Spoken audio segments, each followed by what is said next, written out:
Well, and moving on, 15 countries on Sunday signed a sprawling Asian trade deal seen as a huge coup for China in extending its influence.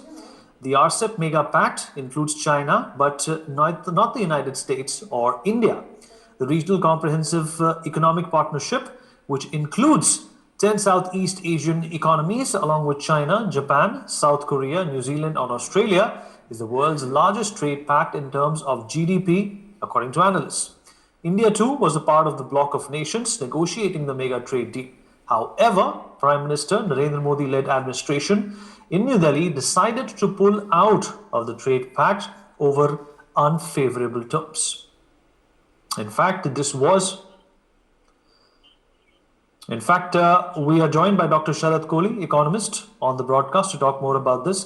Sharad, the big question is not whether India became a part of it or not. This happened last year, and India very consciously decided to not be a part of this deal because the terms were not favorable to us.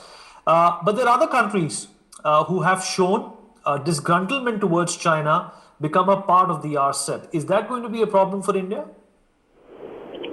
Well, yes, any polarization which happens, which divides the world into two or three, powers, I think is disturbing, whether it is from a military point of view or it is from a trade point of view. So RCEP, as we all know, why India withdrew, because the terms were not favorable. India was being given an unfair deal, and a raw deal, I would say, and very wisely India pulled out. But China's move, I would say, is quite understandable. It is disgruntled with the US after the trade imbroglio, which we all know what has happened with US. Although China knows that the new Biden administration may not be as harsh as the Trump administration has been, but then nevertheless, China wants to project itself as the superpower and wants to create an alternate to United States of America, whether it is by way of currency, whether it is by way of digital transactions, whether it is by way of establishing a trade hub or a trade power. So I think what India should do right now is just to sit back and continue its mandate of trying to create an alternate trade hub for the China, which is called the +1 policy. So if India is able to, I think Atmanirbhar Bharat plan, I would say, is one such step. If it is able to successfully implement Atmanirbhar Bharat, I don't think India should be too worried about what is happening. Right, and should the US also be worried, Sharad? Because obviously, this agreement right now is about, yeah. Well, Vineet, US right now is at a bit of a crossroads, because what is happening in the United States at the political level, it's in a transition phase where the Trump hasn't given up and Biden hasn't taken up. So I think we'll have to wait to see how things clear up, and once Joe Biden and Kamala Harris are at the top of the line, I think only then a proper policy formulation with regard to China would be done, because as of now, the world is waiting for the United States to decisively put forth a policy relating to China.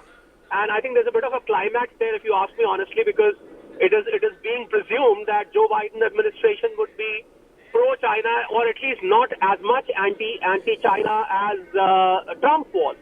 So I think only when the Biden administration takes the office and things would be more clear. But one thing is for sure, that even Biden is not going to go very soft on China.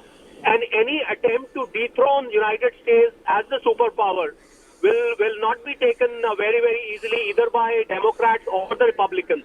So I think we just a few more weeks probably where things become clear. Hello? Nasser Salim, economist, also joins us on the broadcast. Nasser, if you can hear me. Yes. Hi. Good morning. Good afternoon. Good afternoon, Nasser.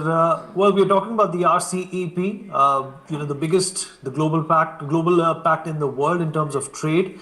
But the fact of the matter is this going to galvanize China into mistreating the world once again? Obviously, this cannot be looked in silos. This is not just about China being a part of this pact. It is also China trying to solidify its broader regional geopolitical ambitions. No, absolutely. I think, given this comes at a very important time, because, everyone globally, especially as far as global economies are concerned, everyone is looking at China with very speculative eyes. And I think Given the fact that this could help Beijing cut its dependence on overseas markets and technology, a shift which is accelerated by a deepening rift with Washington. I think this is something which China is looking at doing strategically, but and obviously ensuring that India and the United States, because they do realize that somewhere down the line, even prior to the current elect President Biden, I think the early administration, which is between Trump and administration in India, we've been trying to forge certain alliances as far as the trade pact is concerned between India and China, between India and the US.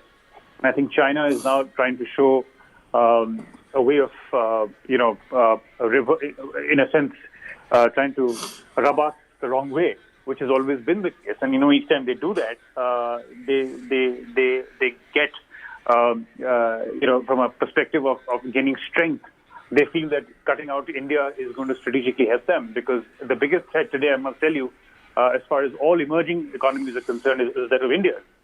And given the current situation in China, where everything is a complete black box, data is questionable at every quarter that comes out, I think a lot of global markets, especially with the dollar assets beginning to be pulled out globally, will look at emerging markets, and therefore India will be one of the destinations where a lot of FPI money will start to flow in. So China obviously will try to cut India out of these trade pacts and try to ensure that they keep us isolated, and that is something which is done with them with strategic intent.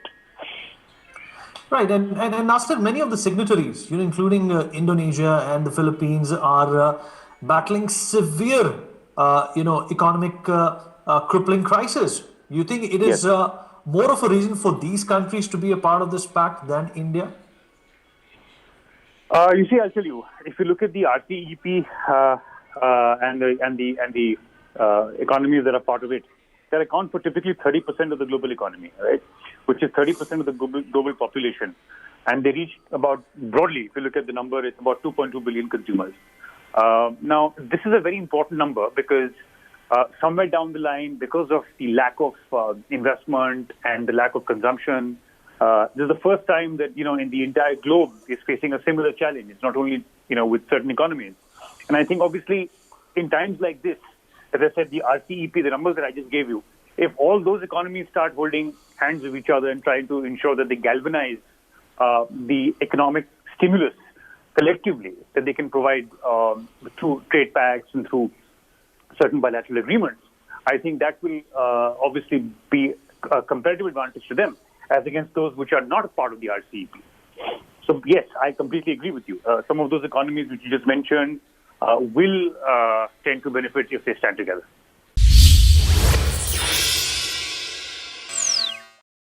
For more such videos, subscribe to the NewsX YouTube channel, hit the bell icon.